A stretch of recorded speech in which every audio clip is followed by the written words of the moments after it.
다 같이 말씀 보시겠습니다. 오늘 주신 하나님의 말씀은 요한복음 13장 21절에서 30절까지의 말씀입니다. 요한복음 13장 21절에서 30절까지의 말씀을 한 목소리로 합독하시겠습니다. 예수께서 이 말씀을 하시고 심령이 괴로워 증언하여 이르시되 내가 진실로 진실로 너희에게 이르노니 너희 중 하나가 나를 팔리라 하시니 제자들이 서로 보며 누구에게 대하여 말씀하시는지 의심하더라. 예수의 제자 중 하나 곧 그가 사랑하시는 자가 예수의 품에 의지하여 누웠는지라.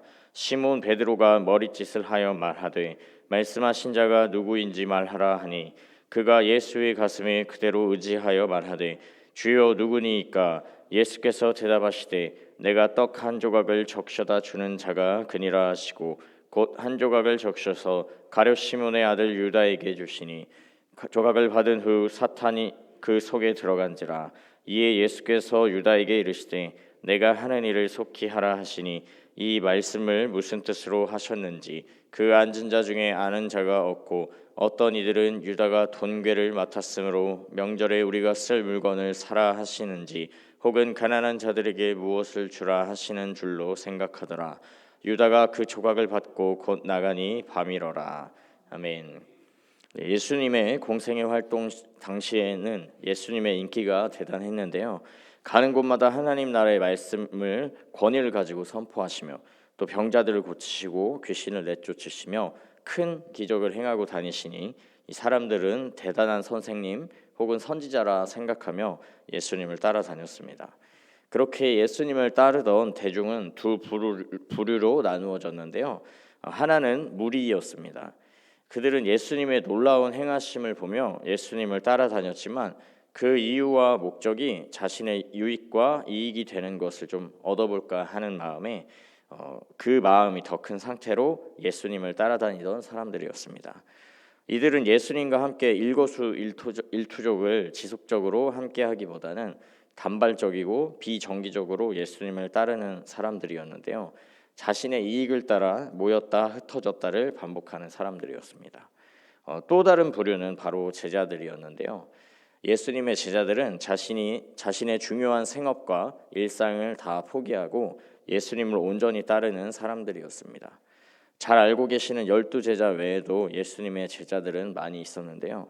부활하신 예수님을 만났던 500여 명의 형제와 또 마가의 다락방에서 성령을 받은 120명의 무리들도 예수님의 제자들이라고 할 수가 있습니다.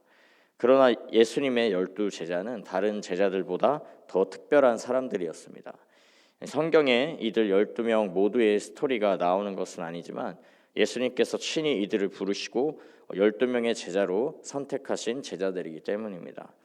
이들은 예수님과 의식주를 함께하며 일거수일투족을 늘 함께 따르며 예수님의 가르침을 배우고 또 삶으로 실천하는 이들이었는데요.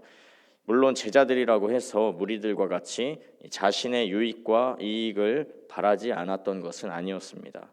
요한과 야고보도 예수님께서 이 땅의 왕이 되시면 이 좌우편에 앉아서 한 자리씩 얻어보고자 했던 사실이 있었던 것을 우리가 알 수 있습니다. 그리고 그 둘을 시기했던 제자들 역시도 그들과 별반 다를 것이 없이 예수님 옆에서 권세를 누리고자 했던 마음이 있었습니다. 또한 베드로는 예수님이 십자가에 달려 돌아가신다는 말씀을 들었을 때 결코 그럴 수 없다고 자신의 인간적인 생각으로 예수님의 그 십자가 사명을 가로막기도 했는데요. 그러한 행동 역시 예수님 옆에서 호가호위하며 권세와 권력을 얻어보고자 했던 마음이 있었기 때문에 반응했던 행동이었습니다. 그러나 예수님의 제자들은 그들의 부족함과 연약함에도 불구하고 예수님과 늘 함께 살면서 그들의 잘못과 연약함을 예수님의 훈계와 훈련 또 인내와 용서를 통해 바로잡고 참된 제자로서 세워져가는 과정을 거치게 되었습니다. 그리고 결국에는 부활하신 예수님을 만난 후로 예수님께 보냄을 받은 자들이 되어 예수의 부활을 증거하는 사도로 그 직책이 승격되었는데요. 예수님이 말씀하셨던 자기를 부인하고 자기 십자가를 지며 예수님을 따르는 참된 제자의 삶을 평생을 두고 살아가게 되었던 것입니다. 그러나 이 12제자 중 오늘 본문에 등장하는 가룟 유다는 다른 제자들과 다른 결말을 맞이하게 되었습니다.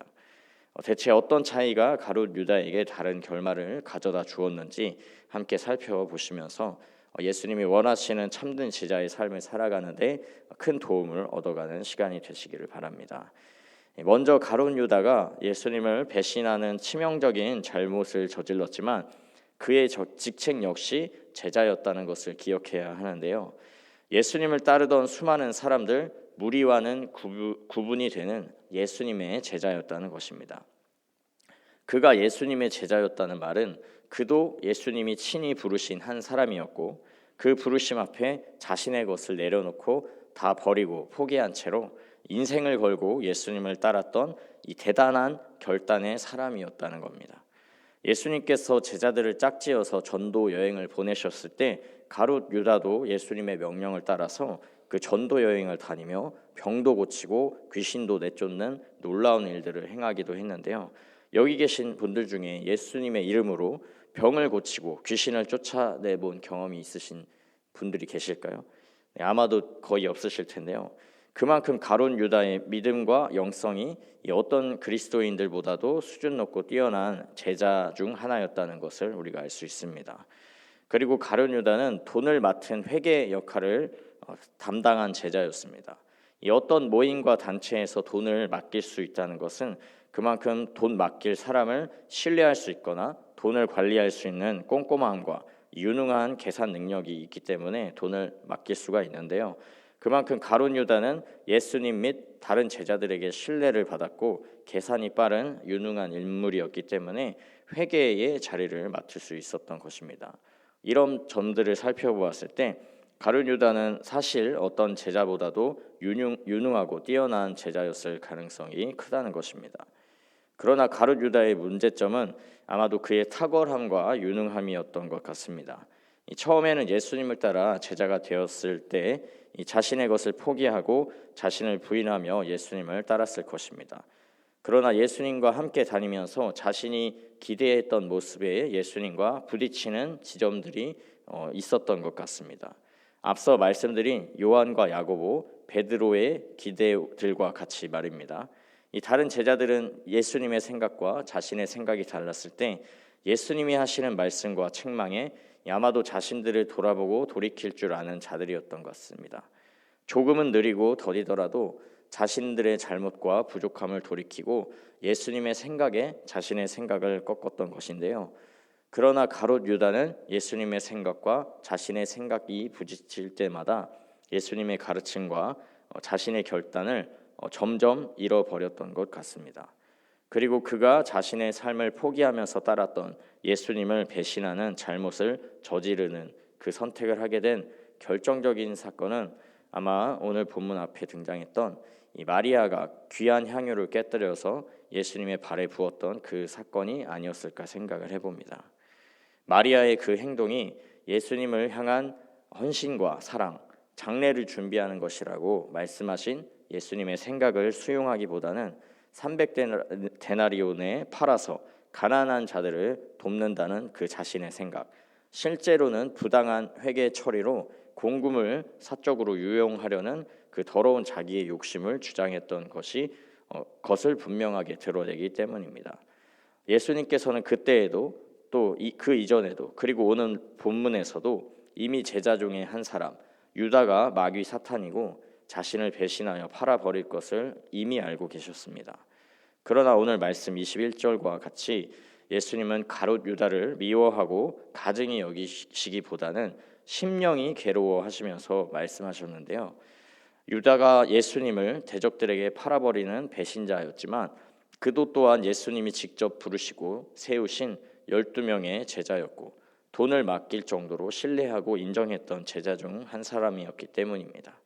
심령이 괴로운 채로 제자의 배신을 예고하신 예수님은 마지막까지 가룟 유다에게 기회를 주신 것이라고 할 수 있습니다. 내가 이미 다 알고 있으니까 너 조심해야 돼. 너 배신하면 큰일 나. 이런 식의 마음의 중심으로 말씀하신 것이 아니라 내가 다 알고 있지만 이제라도 돌이키렴. 내가 다 알지만 너를 버리지 않는 것은 돌이키면 받아주고 용서해 준다는 뜻이야. 이런 마음으로, 이와 같은 마음으로 가룟 유다를 부르신 것입니다. 그러나 가룟 유다는 결국 그의 생각과 뜻을 굽히지 않고 예수님을 배신하고 말았는데요. 그의 유능함과 탁월함이 예수님의 마음과 생각을 헤아리는 데에 도움을 주기보다는 자신의 생각과 판단이 옳다고 생각하게 만드는 치명적인 약점으로 작용한 것입니다. 사랑하는 성도 여러분, 예수님의 참된 제자가 되기 위해 필수 조건은 유능함과 탁월함이 아닙니다. 사실 베드로도 예수님을 저주하고 배신하는 큰 잘못을 저질렀는데요. 그러나 베드로는 결국 자신의 잘못을 뉘우치고 예수님께 돌이키고 회개하는 겸손한 선택을 했습니다. 자신의 생각, 자신의 과오를 주장하지 않았다는 것입니다. 역사에 만약은 없다지만 만약에 가룟 유다가 회개하고 뉘우쳤다면 예수님은 그 또한 용서하시고 받아주셨을 것이 분명합니다. 가룟 유다도 다시 세우시고 회복하시며 사도로 세우셨을 것이 확실합니다. 그러나 가룟 유다는 끝까지 자신의 생각, 뜻, 그 용서와 용납을 예수님의 생각과 뜻과 용서와 용납을 선택한 것이 아니라 자신의 뜻과 잘못과 과오를 선택하고 스스로 목숨을 끊는 비참한 결과를 맞이하고 만 것입니다. 예수님의 참된 제자가 되기 위한 조건은 예수님의 말씀과 같이 자기를 부인하고 자기 십자가를 지고 예수님을 따르는 방법밖에 없습니다. 내 생각, 나의 것이 아닌 오직 예수님의 생각, 예수님의 것을 주장하며 날마다 예수님의 참된 제자의 삶을 살아가시는 복된 모두가 되시기를 주님의 이름으로 축복합니다. 기도하겠습니다.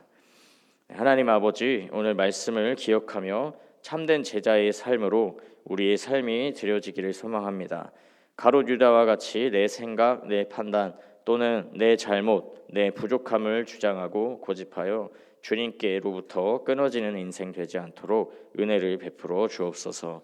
주님께서 말씀하신 바대로 날마다 자기를 부인할 수 있도록 성령으로 도우시고 우리의 각자의 삶에 허락하신 우리의 각자의 십자가, 이미 십자가 지신 예수님과 함께 우리와 함께 멍에 메어 주시겠다 말씀하신 예수님과 함께 짊어질 수 있도록 역사하여 주옵소서.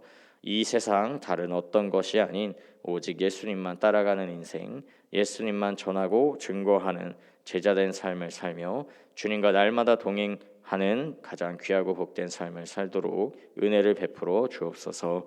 감사드리며 살아계신 예수 그리스도의 이름으로 기도합니다. 아멘.